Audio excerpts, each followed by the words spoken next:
Guys, welcome to my channel. अगर आप लोगों ने पहला पार्ट नहीं देखा तो आई सजेस्ट कि आप लोग वो पार्ट पहले देख लें।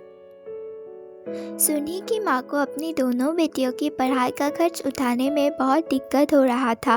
वो किसी एक की ही पढ़ाई का खर्च उठा सकती थी, इसलिए सुन्नी अपनी बहन के फ्यूचर के लिए अपनी ड्रीम गिव अप कर देती है। पर डोही सुन्नी को थैंक्स बोलने के बजाय उसके साथ बदतमीजी से बात करती है और बोलती है कि तुम क्यों दुनिया के सामने काइंड होने की एक्टिंग करती हो।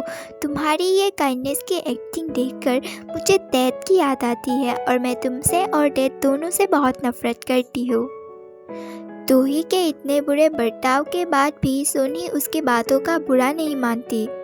सुन्नी अपनी बहन की कॉलेज और ट्यूशन फीस भरने के लिए बहुत ज़्यादा मेहनत करती है ताकि उसकी बहन का सपना पूरा हो जाए।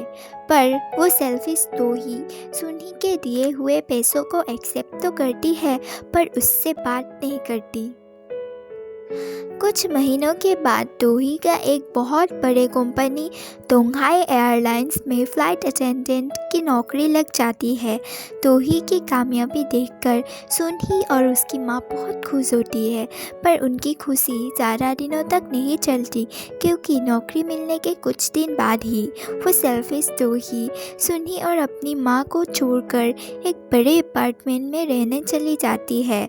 सुन्नी उससे काफ़ी रिक्वेस्ट करती है कि वो ना जाए, पर उस सेल्फिश के मन में तो अपनी बहन और माँ के लिए थोड़ा सा भी हमदर्दी तक नहीं था। प्यार तो बहुत दूर की बात है। सुन्नी अपने बहन के जाने के बाद फिर से अपना सपना पूरा करने के बारे में सोचती है और वो फ़्लाइट अटेंडेंट की ट्रेनिंग में ज्वाइन करती है। उसके बाद हमें कुछ वक्त बाद वाला सीन दिखाया जाता है जहाँ डोही अपने काम में बहुत प्रोग्रेस कर चुकी थी। दूसरी ओर सुन्नी की शादी पेसियो बिन नाम के एक आदमी के साथ हो जाता है और उनकी एक प्यारी सी बेटी भी होती है। सुन्नी का पति सियो बिन बिल्कुल एक निकम्मा आदमी था।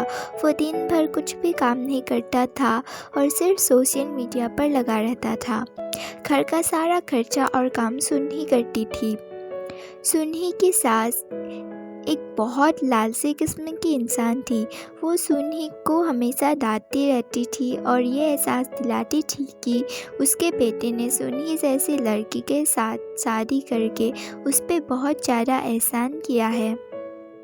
सुन्नी की एक ननद भी थी, वो भी अपनी माँ की ही तरह बहुत लालची थी।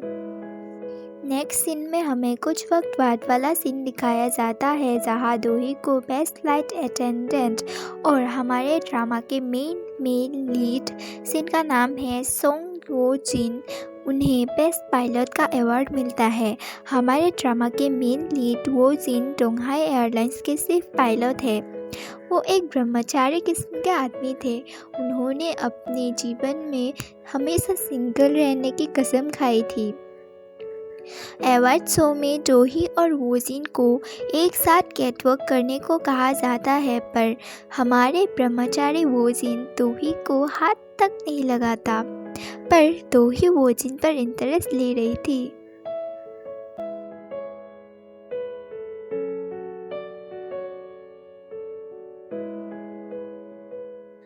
आज के लिए इतना ही। मिलते हैं आप लोगों के साथ नेक्स्ट एपिसोड में। Thanks for watching.